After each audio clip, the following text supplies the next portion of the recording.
में सुबह 11 बजे केंद्रीय कैबिनेट की एक बेहद अहम बैठक शुरू होने जा रही है। माना जा रहा है कि आज की इस बैठक में सरकार कुछ बड़े फैसले ले सकती है, जिसका सीधा असर आपकी जेब और देश की सुरक्षा पर पड़ेगा, चाहे वो आपके घर से सीधे तौर पर जुड़े हुए हो या सीमा की सुरक्षा हो या फिर देश का औद्योगिक विकास।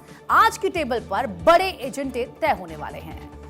देखिए, प्रधानमंत्री मोदी की अगुवाई में होने वाली इस बैठक में सरकार का जो मुख्य फोकस है 3 बड़े स्तंभों पर है, यानी कि सरकारी योजनाएं, सुविधा और सुधार। और केंद्रीय कैबिनेट के मुख्य एजेंडे क्या कुछ हो सकते हैं वो भी आप जानिए। विभिन्न मंत्रालयों और विभागों के कार्यों की समीक्षा, हाल में लिए गए प्रमुख निर्णयों और उनके प्रभाव का मूल्यांकन, इसी के साथ सरकारी योजनाओं के क्रियान्वयन में तेजी लाने की रणनीति, सरकारी योजनाओं के बेहतर परिणाम सुनिश्चित करने की रणनीति, आम जनता के हित में विभिन्न क्षेत्रों में सुधार पर भी फोकस रहेगा। ये बैठक सेवा तीर्थ या संसद भवन परिसर में आयोजित की जा रही है और बैठक खत्म होते ही केंद्रीय मंत्री प्रेस कॉन्फ्रेंस कर कैबिनेट के आधिकारिक फैसलों की जानकारी साझा करते हैं और आज भी इसी का इंतजार होगा। पूरे देश की नजरें इस बड़ी बैठक पर टिकी हुई है। आज क्या बड़े फैसले हो सकते हैं, इसके लिए हमारे सहयोगी भी हमारे साथ जुड़ेंगे और उनसे भी हम बातचीत करेंगे। तो फिलहाल आज केंद्रीय कैबिनेट की बैठक होगी, प्रधानमंत्री मोदी की अध्यक्षता में ये मीटिंग होगी जिसमें कई बड़े फैसले लिए जा सकते हैं। और क्या कुछ आज सरकार का एजेंडा है, सबसे पहले एक बार फिर से आप जानिए। देखिए, हाल में लिए गए प्रमुख निर्णयों पर और उनके प्रभावों का मूल्यांकन होगा, विभिन्न मंत्रालयों और विभागों की कार्यों की समीक्षा होगी, सरकारी योजनाओं के क्रियान्वयन में तेजी लाने की रणनीति पर बातचीत होगी, सरकारी योजनाओं के बेहतर परिणाम सुनिश्चित करने की रणनीति होगी, आम जनता के हित में विभिन्न क्षेत्रों में सुधारों पर फोकस होगा। क्योंकि आप देखिए, मिडिल ईस्ट में जो तनाव की स्थिति बरकरार है उसके मद्देनजर सरकार कई बड़े फैसले ले चुकी है। अब उसका जो सीधा असर है जाहिर तौर पर जनता पर पड़ेगा। तो उन प्रभावों को किस तरह से बैलेंस किया जा सके, किस तरह से लोगों को सुविधा मिले, इसके मद्देनजर आज ये केंद्रीय कैबिनेट की बैठक काफी ज्यादा महत्वपूर्ण है। थोड़ी देर में, यानी कि करीब 1 घंटे का वक्त है और कैबिनेट मीटिंग में कई बड़े फैसले हो सकते हैं। आपको मालूम है, केंद्रीय मंत्री अश्विनी वैष्णव प्रेस कॉन्फ्रेंस कर पूरी ब्रीफिंग देते हैं कि क्या कुछ आज इस कैबिनेट मीटिंग में हुआ, क्या बड़े फैसले लिए गए। तो जाहिर तौर पर उसका इंतजार होगा। लेकिन जब सुबह 11 बजे मोदी कैबिनेट की बैठक होगी तो सबकी निगाहें इस बात पर टिकी होगी कि आज क्या बड़े फैसले हो सकते हैं। क्योंकि आपको मालूम है, मिडिल ईस्ट में बढ़ते तनाव के मद्देनजर प्रधानमंत्री मोदी ने देश से कई अपील की। पेट्रोल डीजल के दाम लगातार बढ़ रहे हैं और उसका जो सीधा असर आपकी जेब पर पड़ेगा। महंगाई बढ़ रही है, जो ऑटो है, बस है, उसका किराए में इजाफा हो रहा है। तो अब ऐसे में इन तमाम चीजों पर नजरें टिकी हुई है कि आज की कैबिनेट की जो मीटिंग होती है उसमें कोई बड़े फैसले लिए जा सकते हैं जिसका असर जनता पर ना हो, उनकी सुविधाएं भी बरकरार रहे। और देखिए, ये बैठक सेवा तीर्थ या फिर संसद भवन परिसर में आयोजित की जा रही है। बैठक खत्म होते ही केंद्रीय मंत्री प्रेस कॉन्फ्रेंस करेंगे और कैबिनेट के आधिकारिक फैसलों की जानकारी साझा करेंगे। पूरी देश की नजरें इस बड़ी बैठक पर टिकी हुई है कि क्या फैसले इसमें लिए जाते हैं, आज क्या बड़े फैसले हो सकते हैं। और सुबह 11 बजे, क्योंकि ये अहम बैठक होनी है, कैबिनेट मीटिंग में अहम फैसले लिए जाएंगे। केंद्रीय कैबिनेट के जो मुख्य एजेंडे हैं वो भी हम आपको बता रहे हैं। सरकारी योजनाओं के बेहतर परिणाम सुनिश्चित करने की रणनीति, यानी कि अगर जो योजनाएं आम जनता के लिए चलाई जा रही है उसका फायदा सीधा आम जनता को हो और किस तरीके से वो और बेहतर तरीके से आम व्यक्ति तक पहुंचे, इसको लेकर बात की जाएगी। साथ ही साथ मिडिल ईस्ट में जो हालात बने हुए हैं और उसका असर आम जनता पर कैसे पड़ रहा है, इस सिचुएशन को कैसे हैंडल करना है, इसको लेकर बात होगी। जो अलग अलग सेक्टर्स हैं उन पर कैसे और बेहतर तरीके से काम हो, सुधार हो, आम जनता को सहूलियत हो, जो योजनाएं आम लोगों के लिए है उसका फायदा आम जनता तक पहुंचे।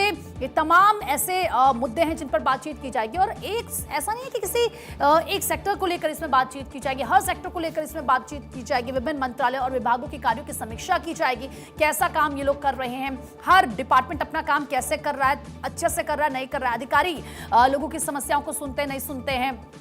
तो कुल मिलाकर आप देखिए आज कई ऐसे महत्वपूर्ण फैसले लिए जा सकते हैं, क्योंकि मुख्य एजेंडों पर आज बातचीत होनी है। सुबह 11 बजे ये कैबिनेट की अहम बैठक शुरू हो जाएगी और देखना होगा कि आखिर कौन कौन से वो बड़े फैसले या फिर रणनीति यहाँ पर बनाई जाती है।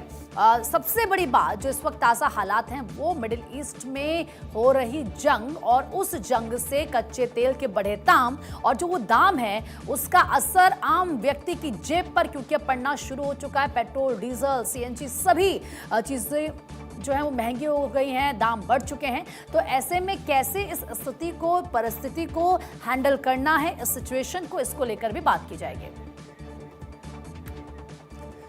और इस खबर पर अधिक अपडेट के साथ अक्षय राय हमारे संवाददाता भी हमारे साथ कनेक्ट हो रहे हैं। अक्षय, जाहिर तौर पर आज की जो ये केंद्रीय कैबिनेट की मीटिंग होने वाली है, सबकी निगाहें इस पर टिकी हुई हैं। क्या कुछ मुख्य एजेंडे? देखिए, सबसे बड़ी बात यह है कि पश्चिम एशिया में हालात जिस तरह से बने उसके बाद एक तरफ से पेट्रोल डीजल के दामों की वृद्धि के कारण लोगों में आक्रोश है और ये माना जा रहा है कि केंद्रीय कैबिनेट उसको किस तरह से खत्म किया जा सकता है, किस तरह से गतिरोध दूर किया जा सकता है।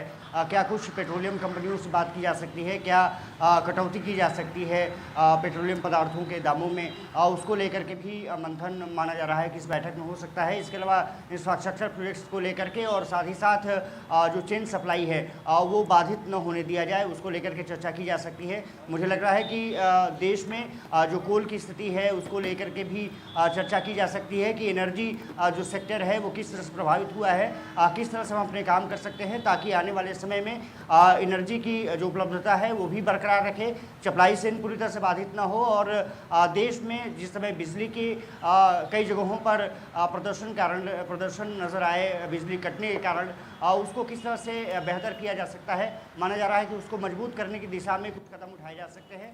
इसके अलावा ये कहा जा रहा है कि रेल और सड़क इंफ्रास्ट्रक्चर से संबंधित कुछ परियोजनाओं को मंजूरी दी जा सकती है। और इसके अलावा ये कहा जा रहा है कि किसानों के लिए भी, क्योंकि पिछले कैबिनेट में बैठक में ये प्रस्ताव दिया गया था कि एमएसपी कुछ फसलों में बढ़ाई जाएगी, खास करके खरीफ फसलों में।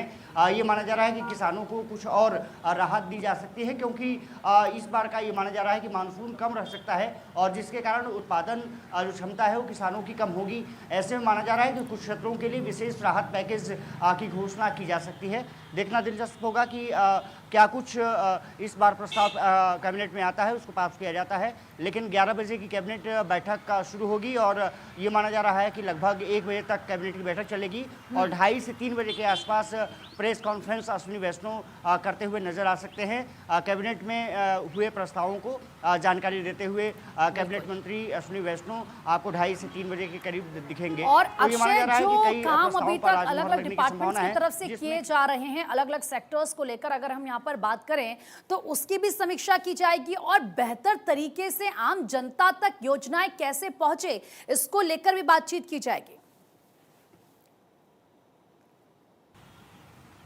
और देखिए, कैबिनेट में प्रस्ताव आते हैं उसको पास किया जाता है ताकि जो तुरंत की स्थिति हो, इंफ्रास्ट्रक्चर प्रोजेक्ट जो प्रगति कर रहे हैं उसमें और क्या कुछ ऐड किया जा सकता है, जोड़ा जा सकता है, क्या कुछ नया तैयार किया जा सकता है। और क्योंकि आज की स्थिति ये है कि ऊर्जा संकट से पूरा वैश्विक समुदाय प्रभावित है, ऐसे में माना जा रहा है कुछ राहत देने के लिए निश्चित रूप से कैबिनेट में विचार विमर्श किया जा सकता है। हो सकता है कि इंपोर्ट ड्यूटी में कुछ कमी की जाए ताकि पेट्रोलियम कंपनियों को राहत मिल सके और वो राहत जनता तक पहुंच सके, क्योंकि पिछले अगर 10 दिनों में देखा जाए तो लगभग 8 रुपये के आसपास पेट्रोल और डीजल की कीमतों में वृद्धि हुई है। सीएनजी के दामों में भी लगातार वृद्धि हुई है, जिसके कारण महंगाई बढ़ने के आसार हैं और निश्चित रूप से सरकार इसकी तरफ तेजी से आगे बढ़ रही है।